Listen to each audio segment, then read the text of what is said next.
Hello everyone, welcome you all to Eternal IAS. And today is day 43 of our series, and you have completed so much of questions till then. I hope you are getting benefiting from the series, and you know that this series is going to help you in a very good way. If you are willing to write the notes, if you are willing to learn, this series is going to prove a marks fetcher for you, I'm telling you, because every day we are learning five new concepts, and all of these five concepts are important. You cannot miss any of the concept I'm telling you. Okay, so now let us start with the day 43 questions. Let us now see what is important here. Let us see the first question. First question is about the hydroxyurea. Why is it in news? They see sickle cell anemia drug to cost less than 1% of the imported version, and that's why it was in news. So let us now understand what is the meaning of hydroxyurea. If you know this, that is good. Though if you don't know, it's also fine. You should write it in your notes wherever you are writing. Okay. So what exactly is this? This is a medication that is helping to reduce the frequency of painful episodes and prevent some of the long-term complication of the disease. It is a kind of disease, like you can say, it is kind of a treatment for the sickle cell disease. And what is sickle cell disease? It is a group of inherited red blood cells which contains hemoglobin, protein, which carries oxygen and healthy RBCs, right? And it looks like something C. That's why it is known as sickle cell. Okay. C-shaped farming tool. That's why it is known as sickle cell disease, right? Sickle cell disease, like you can have the pain in your sudden pain in your bones, chest, back, arms, legs, delayed growth, puberty. So there is a treatment for that. Okay, so first statement is correct, this drug. And if I talk about the second statement, hydroxyurea, in terms of treatment, if I talk, support is being given by the government for preventing this. And hydroxyurea is kind of indigenous drug which has been developed. Okay, it is a kind of indigenous drug.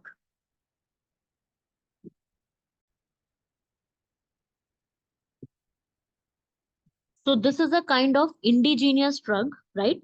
And this drug is the first indigenous as well as room temperature stable solution for sickle cell disease, available at 1% of the global price. Getting my point? And sickle cell disease is a kind of genetically inherited red blood cell disorder. It causes red blood cells to become like in hard, sticky, and sickle shell shape, which abnormality leads to pain, infections, acute chest syndrome, and stroke. Okay, and it can be diagnosed through a simple blood test, and then this has happened. Okay, so first statement is wrong, second statement is right. So sorry, first statement is also right, second statement is also right. And third, sickle cell anemia is a genetic disorder prevalent in the tribal population of India, which is also correct, right? And it is genetically disorder, inherited red blood cell disorder. So all the three statements written are correct, and I want all of you to write these facts of sickle cell disease as well as hydroxyurea in your notes, because you are going to find questions from this topic. Moving on to the second question of the series, which is about the exercises, because recently Lamette exercise has been conducted with the Seychelles. Seychelles is also an island nation in the Indian Ocean region. So this was in news. And now let us understand about the military exercises recently conducted, like Tiger Trihump. Tiger Trihump is a military exercise which is being conducted between India and USA, not between India and UK. So first statement is wrong here. With USA, we conduct Tiger Trihump, we conduct Yudh Abhyas, Vajra Prahar, Malabar, Red Flag. These are the exercises which we conduct with the USA country. Sadha Tansi is we have conducted with Saudi Arabia, totally correct, and Lamitya with Seychelles. So only 2 is the correct answer here.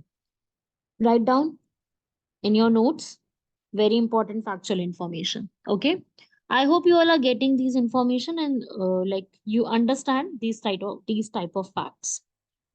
Okay, now let us start with the third question. Government has recently imposed MCC, which is Model Code of Conduct. So if a Model Code of Conduct has been enforced, then what is the, you can say, what is the main thing? Like when Model Code of Conduct has been there, then what is the strategy or what should any, you can say, what political party can do or cannot do, right? So now let us see about the Model Code of Conduct. Model Code of Conduct is a set guidelines issued by the Election Commission of India so that they can regulate the political parties and their run-up elections. The main objective is to ensure that campaigns, polling, and counting should be proceed in an orderly, transparent, and a peaceful manner, so that the elections are free, fair, and transparent. This MCC has evolved when 1960, when there is a small set of do's and don'ts has been done in Kerala. Then in 1962 Lok Sabha election and then afterwards everywhere. So these are the guidelines like how the meeting should be conducted, how the procession should be conducted, what should be the poll day activities, appointments, functioning of the party in power, election manifesto, right? So the government cannot launch new projects at that time, and any ad hoc appointments in government or public undertaking should be avoided. Minister or candidates cannot sanction the grants or payments from discretionary funds. All the three statements are right, right? And the party or candidate must notify the police authorities for organizing any kind of public meetings there, right? And only authorized individuals with the passes from the election commission are allowed inside the polling booths. Not apart from the voters, nobody can be there. And then on the polling day, political party or the candidate should collaborate with the polling authorities at the polling booth to ensure the smooth conduct. If I take an example, distribution of food or alcohol near the polling stations will be prohibited so that voter manipulation cannot be happened. Getting my point, everyone? So these are the facts of MCC, Model Code of Conduct. Moving on to the fourth question. UNESCO's tentative list. UNESCO has listed the tentative list, right? Tentative list of World Heritage Site. So let us see about the UNESCO's World Heritage Site tentative list. So of the Madhya Pradesh, if I talk about the Madhya Pradesh, yes, then the Gwalior Fort is one of the part, right? Rock art sites of Chambal Valley is also a part.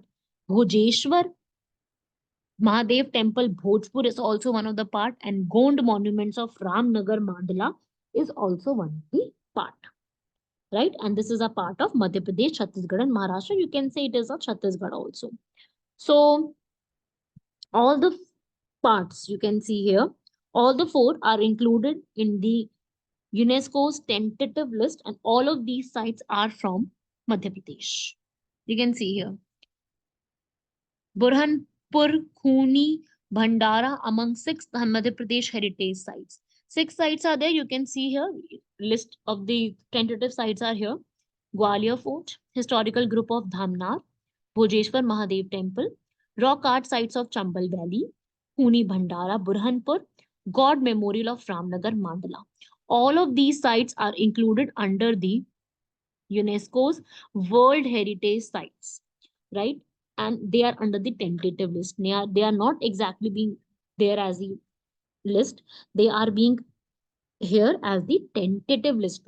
Getting my point? Okay, am I clear to you all about till the 4 questions? Because all of these 4 questions are important from the examination point of view. Because UPSC tends to ask these kind of questions from the in the exam, and they ask like what is this, what is that, they ask these kind of questions. So you make sure that you are writing these answers, you are noting these facts, right everyone? So write down these facts in your notes. Moving on to the last question of the series, which is all about the Operation Sankalp. If you know, you can find out the answer of this question very easily. If you don't know, then I am here to tell you. Operation Sankalp, another successful anti-piracy mission in Indian Ocean by the Navy, is the Operation Sankalp.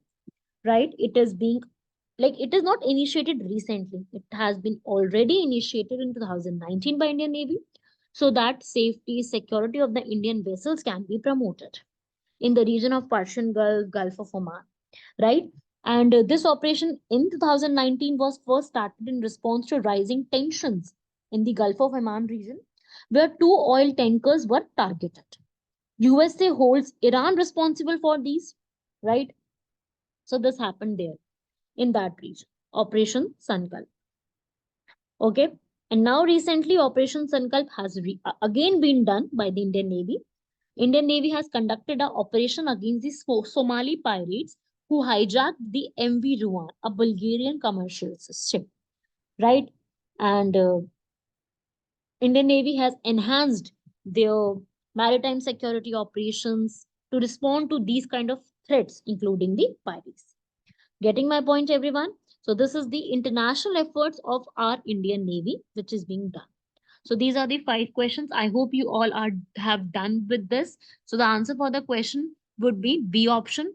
To ensure the quality of vocational education, no. 100% attention of girl, no. Coverage of vaccination, no. Second option is the correct here. You can read it, all of the options, and these are the 5 questions. And make sure whatever you are learning here, those are going to be very important for you.